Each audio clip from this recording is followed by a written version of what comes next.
அனைவருக்கும் வணக்கம்.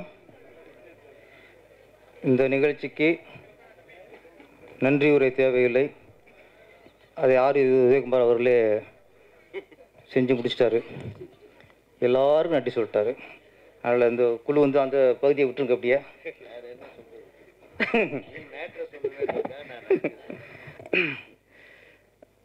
ராசி அழகப்பன் அண்ணன் வந்து உலகநாயகன் கமலஹாசன் அவரோட மனசாட்சி. இந்த தமிழ்நாட்டில் சூரியன் பவர் அப்படிங்கிறவங்க எடுத்து சொல்லிட்டாரு. தமிழ்நாடு சூரியன் பவர் அப்படி, சூரியன் பவர் அப்படி. ஏன்னா கமலஹாசன் மனசாட்சி அப்படி தான் பேச முடியும்.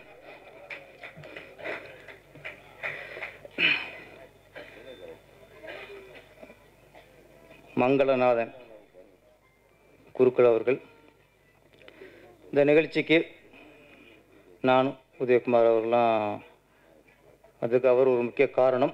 ஒரு விஷயத்தை நம்ம சொல்லி ஆகணும்.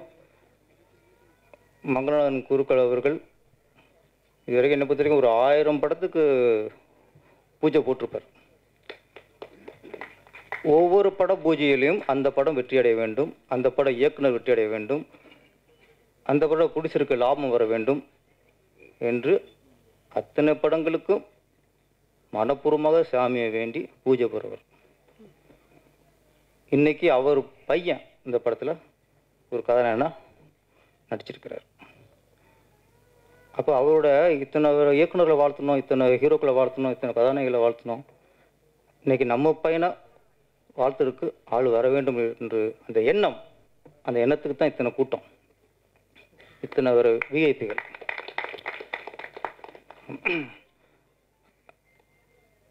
அவரோட பையன் ஸ்ரீஹரி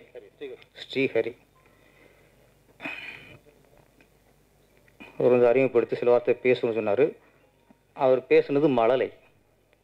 ஓகேயா, மழலை. இவரை ஹீரோவாக வச்சு படம் எடுக்கிற அந்த நல்ல எண்ணம், உயர்ந்த உள்ளம் எல்லா இயக்குனருக்கும் வந்திருக்கிறாரு. அது ரிஸ்க்கு சரியாக வருமா அவர் பயப்படுவாங்க.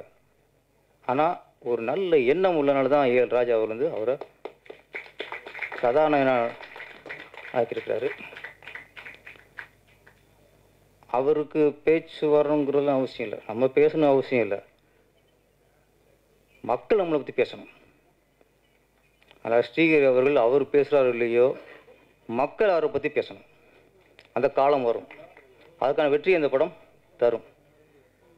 80களில் சுதா சந்திரன் அப்படின்னு ஒரு கதாநாயகி கேள்விப்பட்டிருப்பீங்க. அவங்க ஒரு விபத்தில் ஒரு கால் போயிடுச்சு, கால் இல்லை போயிடுச்சு. அவங்க அதுக்கப்புறம் கட்டக்கால் வச்சு வாழ்ந்தாங்க. ஆமாம், அவருடைய முதல் படம் மயூரி. ஒரு கால் இல்லை, ஆனால் அந்த படத்தில் அவங்க பரதநாட்டிய கேரக்டர், பரதநாட்டியக்காரே நடிப்பாங்க. அப்போ ஒரு கால் இல்லாத ஒரு கதாநாயகியை பரதநாட்டியம் ஆட வச்சு ஒரு இயக்குனர் இயக்கியிருக்காருன்னா எவ்வளவு கட்சி, எவ்வளவு துணிச்சல், எவ்வளவு நம்பிக்கை. அந்த நம்பிக்கை ஏஎல் ராஜாவுக்கு இருக்குப்பா. இங்கே நான் சரிங்க, இங்கே வந்து ஊனம் வருஷம் ஊனம்ங்கிறது எவனுக்கு மனசு சரியில்லையோ, எவனுக்கு மனசில் குறைபாடு இருக்கோ அவன்தான் ஊனமான மனிதன். மனசில் நல்ல மனசு உள்ளவன், எந்த கால் இருக்கோ கையில் இருக்கோ இருக்கோ, நல்ல மனசு இருந்தால் அவன் நிறைவான மனிதன். இவ்வளோதான். என்னை பொறுத்த வரைக்கும் ஏஎல் ராஜோட துணிச்சலை நான் பாராட்டேன். அப்புறம் இந்த படத்தில் ராசியால் சொன்னார், திராவிட சித்தாந்தம் கிட்ட இருக்குது, அதனால் இந்த பாட்டெலாம் ஜாதி பாட்டெலாம் போட்டிருக்காரு அப்படின்னா. அவர் திராவிட சித்தாந்தம்னு இல்லை, மனித சித்தாந்தம் இருக்குது. திராவிட சித்தாந்தம் இருந்தால் ஒரு குருக்களோட பையனெல்லாம் ஹீரோ ஆக்க மாட்டார். ஒரு குருக்களோட ஒரு குருக்களோட பையனை ஹீரோ ஆக்கியிருக்காருன்னா அது மனித சித்தாந்தம், அது நம்பிக்கை சித்தாந்தம், அது சமதர்மம், அது சமூக நீதி. இதுக்கும் மற்றதுக்கும் சம்மந்தம் இல்லை. வாழ்த்துக்கள். ஆதித்யகுமார் அவர்கள் வந்து கரெக்டாக ஏஆர் ராஜா பாராட்டினார். நம்ம படங்களில் வந்து நம்ம சமூக அக்கறை காட்டணும், நம்ம படங்களை வந்து சமூக நீதியை சொல்லணும், நம்ம திரைப்படங்கள் வாயிலாக சம தர்மத்தை சொல்லணும், நல்ல விஷயங்கள் மக்களுக்கு சொல்லணும். அவன்தான் உண்மையான கலைஞன், சமூகத்து மீது அக்கறை உள்ள கலைஞன். படம் ஓடினா போதும், இப்படி ஒரு பண்ணி எடுத்துப்பட்டு ஒரு பாட்டு கிட்டு வச்சு படம் ஹிட்டான போதும் வசூல் வந்தால் போதும்னா அது வந்து கலைஞன், அது வியாபாரி. நல்ல கலைஞன்னா நல்ல விஷயங்கள் சொல்லணும். ஆனால் அந்த ஜாதி கேட்குறான் பாடல் ஒவ்வொரு வரிகளும் சூப்பர். அது ஒரு வரி மனுஷனை மதிக்கணும், ஜாதியை தூக்கி போட்டு மிதிக்கணும். ஒரு எளிமையான வரி, ஆனால் ஜாதியை தூக்கி போட்டு மிதிக்கணுங்கிறதுல அந்த ஒரு அழுத்தம், அந்த ஒரு கோபம் எல்லாம் அந்த வரிகள் இருந்துச்சு. இன்னைக்கு ஜாதியை ஒழிக்கிறதுக்கு ஒரு ஐடியா சொல்லுங்கன்னா ஒரு அறிக்கை கொண்டு வராங்க, ஜாதி ஒழிக்கிறதுக்கு, இந்து மதி அழிக்கிறதுக்கு. ஜாதியில் படத்து ரொம்ப தான். இன்னொரு படத்தில் பெரியார்லாம் கட்டினார், நல்ல விஷயம். கலைஞரை கட்டினார், எம்ஜிஆரை கட்டினார். ஆனால் ஒரு பெரியாரோட தாக்கம் அவர்கிட்ட இருக்குங்கிறது புரிஞ்சுக்க முடியாது.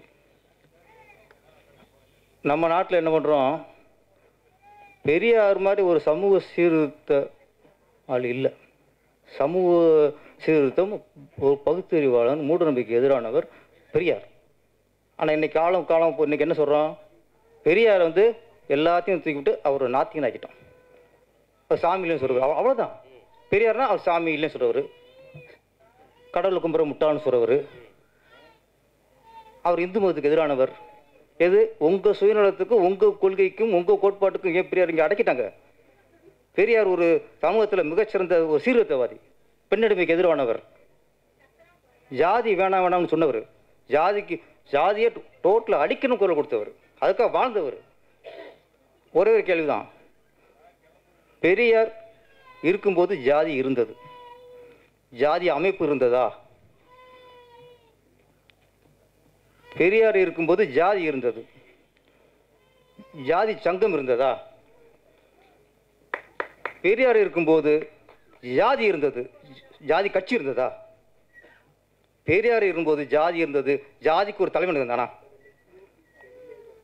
அப்போ பெரியார் ஜாதியை ஒழிச்சிட்டாரு சொல்லிட்டு நீங்க ஜாதி வளர்த்துட்டிய.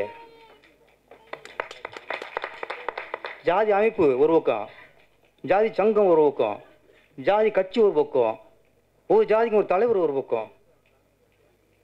ஜாதி இல்லைன்னு சொன்ன பெரியாரை வந்து ஒவ்வொரு ஜாதிக்காரனும் தான் அரசியல் லாபத்துக்காக போஸ்ட்ல போட்டாலே அது பெரியாருக்கு பண்ற துரோகம். தயவு செய்து பெரியாரை உங்க ஜாதிக்கு உங்க கோட்பாடுக்கு அடக்காதீங்க. அவர் பறந்து விரிந்த பகுத்தறிவாளன், அவர் நாத்திகன். பெரியார் சாமி இல்லை. அவர் மூட நம்பிக்கைக்கு எதிரான இருக்கார் தவிர அவர் பக்திக்கு எதிரானவர் அல்ல. மூட நம்பிக்கை வேற, பக்தி வேற. மூட நம்பிக்கையில் நம்ம மாட்டுக்கலாம், சாமி மாற்ற முடியாது, சாமி அழிக்க முடியாது. நம்ம பழக்க வழக்கங்கள், நம்ம வழிபாட்டு முறைகளில் சரி இன்னைக்கு இருக்கு, இன்னைக்கும் ஒத்துக்கிறோம். இன்னைக்கு சில வழிபாடுகளில் மூட நம்பிக்கைகள் இருக்கு, அதைத்தான் ஒழிக்கணும் தவிர ஜாதியெல்லாம் சாமி ஒழிக்க முடியாது.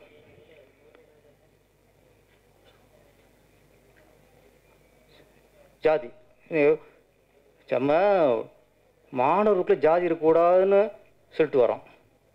இப்போ திடீர்னு நீதிபதி சந்துரு அவர்களா ஸ்கூலில் ஆசிரியர் ஜாதி பார்த்து கொடுங்கிறார்.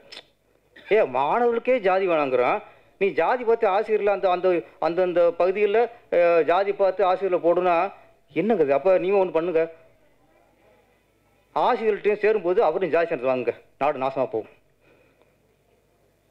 மாணவர்கள்ட்ட ஜாதி சென்டர் வாங்குறதே கேடு. ஓகே, அது சில விஷயங்களுக்காக வாங்குறாங்க. இப்போ ஒரே ஒரு சின்ன வேண்டுகோள் தான், ஒவ்வொரு ஸ்கூல்லையும் யார் எந்த பசங்க சேர்ந்தாலும் எந்த மாணவர்கள் சேர்ந்தாலும் அந்த விண்ணப்பத்தில் ஜாதி அப்படிங்கிற ஒரு இடம் இருக்குது, மதம் அப்படிங்கிறது இருக்குது. அப்போ பொதுவாக விண்ணப்பம் பேர், அப்பா, முகவரி, எந்த நாடு, மதம், ஜாதியெல்லாம் வருது. தசி ஜாதியை தூக்குங்கிறேன், ஜாதி சென்டரில் ஜாதி தூக்குங்க. யாருக்கு ஜாதி தேவைப்படுதோ யாருக்கு ஜாதியை வைத்து சலுகைகள் தேவைப்படுதோ அவர்கள் மட்டும் தனிப்பட்ட முறையில் ஜாதி சான்றிதழ் கொடுத்து நீங்கள் சலுகை வாங்கிக்கிறீங்க. முடிச்சல. நான் எனக்கு என் பிள்ளைங்க எனக்கு ஜாதி தேவைன்னா நான் விண்ணப்பத்தில் பூர்த்தி பண்ண மாட்டேன். அப்போ எவன் ஜாதி ஒழிக்க நினைக்கிறானோ அவனை அதில் அந்த ஜாதி சான்றிதழில் அந்த விண்ணப்பத்தில் ஜாதி பெற நிரப்பாதீங்க. யாருக்கு ஜாதி இப்போ ஜாதி அடிப்படையில் சலுகைகள் பெறுவது குற்றம் இல்லை, அது ஒரு இது இல்லை. பொருளாதார ரீதியாக பின்தங்கி நிறைய பேர் இருக்காங்க. அப்போது யாருக்கு தேவையோ அவங்க தனியாக ஜாதி சான்றிதழ் கொடுத்து அந்த சலுகைகளை பெற்றுக்கொள்ளட்டும். இலவச புக்கா பெற்றுக்கொள்ளட்டும், இலவச சீருடையா பெற்றுக்கொள்ளட்டும், தப்பே இல்லை. எல்லார்ட்டையும் ஜாதி கேட்காதீங்க. யாருக்கு ஜாதியோ அவங்க ஜாதி ஃபில்அப் பண்ணிக்கட்டும். ஜாதி கொஞ்சம் குறை இருக்க ஒரு வழியாக இருக்கும். நீ இப்போ இந்த ஆசிரியர்கிட்டையும் ஜாதியும் கேட்டால் எங்கேயும் முடியும். அப்போது மாணவர்கிட்டையும் ஜாதியை கேட்குறது, ஆசிரியர்கிட்டையும் ஜாதியை கேட்குறது. அப்போ இது மாதிரி எத்தனை படம் வந்தாலும் எப்படிங்க ஜாதி ஒழிக்க முடியும்? திரைப்படத்துறை தான் ஆரம்ப காலத்திலிருந்தே ஜாதி ஒழிப்புக்கு குரல் கொடுக்குது. அரசியல் இல்லை, அரசியல் ஜாதி வளர்க்குது. ஓட்டுக்காக ஜாதி வளர்க்குது, ஓட்டுக்காக ஜாதி மக்கள் பிரிக்குது. எந்த பகுதியில் எந்த ஜாதி அதிகமாக இருக்கணும் அங்கே அவனுக்கு சீட்டு கொடுக்குறது. எப்படி ஜாதி ஒழியும்? நந்தனார்லேருந்து எத்தனையோ படங்கள் இன்று வரைக்கும் ஜாதிக்கு எதிராக இங்கே தமிழ் திரையுலகில் எடுத்துக்கிட்டு இருக்கோம். இந்த சூரியனும் சூரியகாந்தியும் ஜாதிக்கு எதிரான படம். தமிழ்நாட்டில் ஜாதிக்கு எதிரான எத்தனையோ படங்கள் வந்த வரிசையில் இந்த சூரியனும் சூரியகாந்தியும் ஒரு ஜாதிக்கு எதிரான படம். இப்போ ஒரு நாட்டில் ஒரு பெரிய ஒரு வெக்கக்கடை என்ன சொன்னால், யார் ஜாதி வேணாங்கிறானோ அவனை வந்து ஜாதி வெறியன்றானுங்க. எவன் ஜாதி இருக்குங்கிறானோ அவனை சமூக நீதிங்கிறானுங்க. எக்கி ஜாதி எப்படி பேச முடியும்? இந்த அன்னைக்கு ஏஎல் ராஜா ஜாதி வேணாங்கிறாரு, ஜாதியை தூக்கி போட்டு மிதிங்கிறாரு. இவர் வந்து என்னென்னா ஜாதி வெறியன். ஏன் ஜாதி தான் ஒசத்தி, ஏன் ஜாதி தான் அப்படி ஜாதியை பேசுகிறவங்க ஜாதி வெறியர்கள்.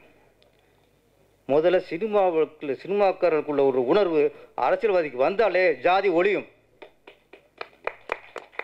யாருங்க வேஷமெல்லாம் போடாதீங்க. எங்களுக்குள்ள உணர்வு வேதம் புதிது வரலையா? பாலு தேவர் அப்படிம்பாரு சத்யராஜ். இந்த பையன் கேட்பான், பாலுங்கிறது உங்கள் பேர், தேவருங்கிறது நீங்கள் வாங்கின பட்டமா? ஒரு அறை. அதை விட என்ன சொல்ல முடியும் ஒரு கலைஞன்? இதுமாதிரி எத்தனையோ விஷயங்கள் உண்டான முடியும். தம்பியில் பார்த்து சொல்லலையா? ஜெமினி கணேசன் வந்து ஒரு கர்நாடக பாடகர். அவர் ஒரு சமூகத்தை, அதாவது வந்து பிராமண சமூகத்தை சேர்ந்தவர். அவர் பையன் கமலஹாசன் எங்கேயோ சேருவார், தாழ்த்தப்பட்ட மக்களோட போய் சேர்ந்துருவார். இதனாலேயே அப்போ வெளியே போட்டுருவாப்ல. கருத்து எல்லா பேரும் சொல்லி பாரதியார் சொல்லியிருக்காரு, பாரதி சொல்லியிருக்காரு. கே பாக்கியராஜ் அவர்கள் எத்தனையோ அவர் வந்து முந்தான முடிச்சு தூரல் நூச்சு எத்தனையோ படங்கள் குடும்ப பங்கன கதை எடுத்திருக்காரு. ஆனால் இது நம்மால் இன்னொரு படங்க, ஒரு முடிவெற்ற பையன், அதான் பாக்கியராஜ், ஒரு பிராமண பொண்ணை காதலிப்பார். கடைசியாக அந்த பிராமண பொண்ணோட அப்பாவே ஜாதியில் தூக்கி போட வைப்பார். அதாங்க சமூக நீதி. அது ஜாதி தூக்கி போடுறது. இப்படி எத்தனையோ படங்கள் ஜாதிக்கு எதிராக ஜாதி தூக்கி போடுற படம் எத்தனையோ வந்திருக்கு. இப்போ சொல்கிறது சினிமாக்காரனுக்கு உள்ள அந்த ஜாதி வெறுப்பு, ஜாதி ஒழிக்கணுங்கிற நினைப்பு ஒவ்வொரு அரசியல்வாதிக்கும் வந்தாலே ஜாதி ஒழியும். இந்த சூரியனும் சூரியகாந்தியும் திரைப்படம் மிகப்பெரிய வெற்றி அடைய வேண்டும். இயக்குனர் பெரிய ஒரு வெற்றிப்பட இயக்குனராக உருவாக வேண்டும். இது நடித்த விக்ரம் கதாநாயகன், ஸ்ரீஹரி, அப்புக்குட்டி, மியூசிக் டைரக்டர் ரவி பிரியன், அனைவரும் நடிகரும் சரி டெக்னீஷியனும் சரி இந்த படத்தின் பிறகு வெற்றிப்பட நடிகர்களாக, வெற்றிப்பட தொழில்நுட்ப கலைஞராக வளர வேண்டும். வாழ்த்துக்கள். நன்றி, வணக்கம். எல்லோருக்கும் என்னுடைய வணக்கங்கள். எல்லாரும் நிறைய பேசிட்டாங்க. எனக்கு ரொம்ப பெருமையாக இருக்குது. ஏன்னா என்னுடைய சிஷ்யன் இவ்வளோ தூரம் ஒரு நட்பு வட்டத்தை பெரியாக்கி ஒரு நல்ல படத்தை கொடுத்து எல்லாராலையும் பாராட்டப்படும் போது பார்க்கும்போது எனக்கு பெருமையாக இருக்குது. ஸோ இதுக்கு மேலே நான் என்னத்தை பேச முடியும் சொல்லுங்கள். ஸ்ரீஹரி அந்த பையன் நிஜமாகவே வந்து ரொம்ப நல்ல பையங்க, ரொம்ப நல்ல பையன். ஏன்னா எங்களோட சீன்ஸ்லாம் நடிக்கும் போது கொஞ்சம் முதல்ல டென்ஷன் ஆனார். நான் சொன்னேன், டென்ஷன் ஆகுதப்பா, இது என்ன புரிஞ்சுக்கோ, இது எதுக்கு செல்றாங்கன்னு தெரிஞ்சுக்கோ, அதுக்கு மேலே பண்ணின்னு அதே மாதிரி அவன் புரிஞ்சுக்கிட்டு ரொம்ப அற்புதமாக ஆக்ட் பண்ணான் அந்த சீன்ஸ் எல்லாம். அதே மாதிரி அப்புக்குட்டி முதல்ல என் கூட நடிக்கும்போது சார் நான் எதுக்காக பயப்படுறீங்க சார் அப்புக்குட்டி, நான் வந்து உங்க கூட நடிக்க வந்துடுங்க, அவ்வளோதான். நான் என்ன சொல்லணும் அதுக்கு நீங்கள் கவுண்டர் அடிக்க, உங்களுக்கு கவுண்டர் அடித்தா நான் கவுண்டர் அடிப்பேன், அவ்வளோதானே தவிர நீங்கள் ரொம்ப ரிலாக்ஸாக இருங்கன்னு சொல்லி அவரை அந்த மாதிரி தான் அப்புக்குட்டி பண்ண. அவரும் ரொம்ப நல்லா ஆக்ட் பண்ணார். பொதுவாக இந்த படத்தில் எல்லாருமே ஆல்மோஸ்ட் புதுமுகங்கள் தான், என்னையும் அப்புக்குட்டி தவிர மற்ற எல்லாருமே புதுமுகம் தான், இன்க்ளூடிங் ராஜா. நீயா யாரு நீங்களும் இருக்கீங்களா? ஓ சாரி, எனக்கு இவங்களாம் நடிச்சிருக்காங்கன்னு. இவங்க எல்லாருமே புதுமுகம் தான். செந்தில்நாதன் ஏற்கனவே ரொம்ப பழைய நடிகர், அவர் பழம்பெரும் நடிகர் அவர், அதனால் அவர் நம்ம சொல்ல முடியாது.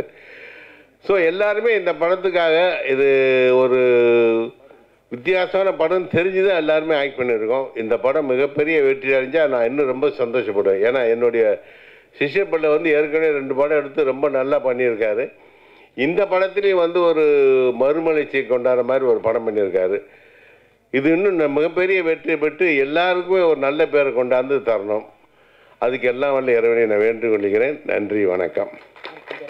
இந்த வீடியோ உங்களுக்கு பிடிச்சிருந்ததுன்னா மறக்காம லைக் பண்ணுங்க, ஷேர் பண்ணுங்க, கமெண்ட் பண்ணுங்க. அப்படியே ஃபன்நட் சேனலை சப்ஸ்கிரைப் பண்ணி பெல் ஐக்கன்ல இருக்கிற ஆல் பட்டனையும் கிளிக் பண்ணி வச்சுக்கோங்க.